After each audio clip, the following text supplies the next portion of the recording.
ಪ್ರತಿ ವರ್ಷ ಮಾಜಿ ಪ್ರಧಾನಿ ಅಟಲ್ ಬಿಹಾರಿ ವಾಜಪೇಯಿ ಅವರ ಜನ್ಮದಿನ ಡಿಸೆಂಬರ್ 25 ಅಂದರೆ ಇಂದು ದೇಶದಾದ್ಯಂತ ಉತ್ತಮ ಆಡಳಿತ ದಿನವನ್ನ ಆಚರಿಸಲಾಗುತ್ತದೆ.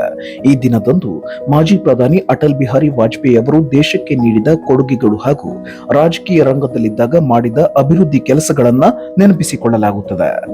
ಹಾಗಾದ್ರೆ ಉತ್ತಮ ಆಡಳಿತ ದಿನದ ಆಚರಣೆಯು ಆರಂಭವಾಗಿದ್ದು ಯಾವಾಗ?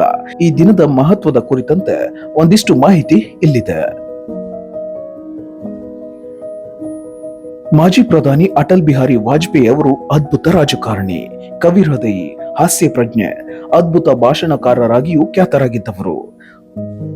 ಅತ್ಯಂತ ಜನಪ್ರಿಯ ನಾಯಕರಾಗಿದ್ದ ವಾಜಪೇಯಿ ಅವರು ಮಧ್ಯಪ್ರದೇಶದ ಗ್ವಾಲಿಯರ್ ಹತ್ತಿರದ ಶಿಂದೆ ಕಿ ಚೌಹಾಣಿ ಎಂಬ ಗ್ರಾಮದಲ್ಲಿ 1924 ಡಿಸೆಂಬರ್ 25ರಂದು ಕೃಷ್ಣದೇವಿ ಹಾಗೂ ಕೃಷ್ಣ ಬಿಹಾರಿ ವಾಜಪೇಯಿ ಅವರ ಮಗನಾಗಿ ಜನಿಸಿದರು. ಇಂದು ಅಟಲ್ ಬಿಹಾರಿ ವಾಜಪೇಯಿ ಅವರ 100ನೇ ಜನ್ಮ ದಿನವನ್ನ ಆಚರಿಸಲಾಗ್ತಿದೆ. ಈ ದಿನವನ್ನ ಉತ್ತಮ ಆಡಳಿತ ದಿನವನ್ನಾಗಿಯೂ ಆಚರಿಸಿಕೊಂಡು ಬರಲಾಗ್ತಿದೆ. ಹೌದು, 3 ಬಾರಿ ಪ್ರಧಾನಮಂತ್ರಿಯಾಗಿ, 11 ಬಾರಿ ಲೋಕಸಭೆ ಹಾಗೂ 2 ಬಾರಿ ರಾಜ್ಯಸಭೆ ಸದಸ್ಯರಾಗಿ ಸೇವೆ ಸಲ್ಲಿಸುವ ಮೂಲಕ ತಮ್ಮ ಅಧಿಕಾರದ ಅವಧಿಯಲ್ಲಿ ಅನೇಕ ಮಹತ್ವದ ಯೋಜನೆಗಳು ಮತ್ತು ಕಾರ್ಯಕ್ರಮಗಳನ್ನ ಅನುಷ್ಠಾನಕ್ಕೆ ತರುವಲ್ಲಿ ವಾಜಪೇಯಿ ಯಶಸ್ವಿಯಾದರು. ಹೀಗಾಗಿ ದೇಶದ ಅಭಿವೃದ್ಧಿಗೆ ವಾಜಪೇಯಿ ನೀಡಿದ ಕೊಡುಗೆಗಳನ್ನ ಸ್ಮರಿಸಲು ಅವರ ಜನ್ಮದಿನವನ್ನ ಉತ್ತಮ ಆಡಳಿತ ದಿನವನ್ನಾಗಿ ಆಚರಿಸಲಾಗುತ್ತದೆ.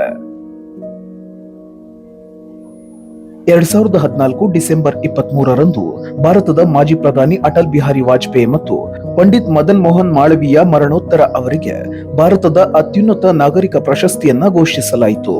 ತದನಂತರದಲ್ಲಿ ಪ್ರಧಾನಿ ನರೇಂದ್ರ ಮೋದಿ ನೇತೃತ್ವದ ಕೇಂದ್ರ ಸರ್ಕಾರ ಮಾಜಿ ಪ್ರಧಾನಿ ವಾಜಪೇಯಿ ಅವರ ಜನ್ಮದಿನವನ್ನ ಭಾರತದಲ್ಲಿ ವಾರ್ಷಿಕವಾಗಿ ಉತ್ತಮ ಆಡಳಿತ ದಿನವಾಗಿ ಸ್ಮರಿಸಲಾಗುತ್ತದೆ ಅಂತ ಘೋಷಿಸಿತು.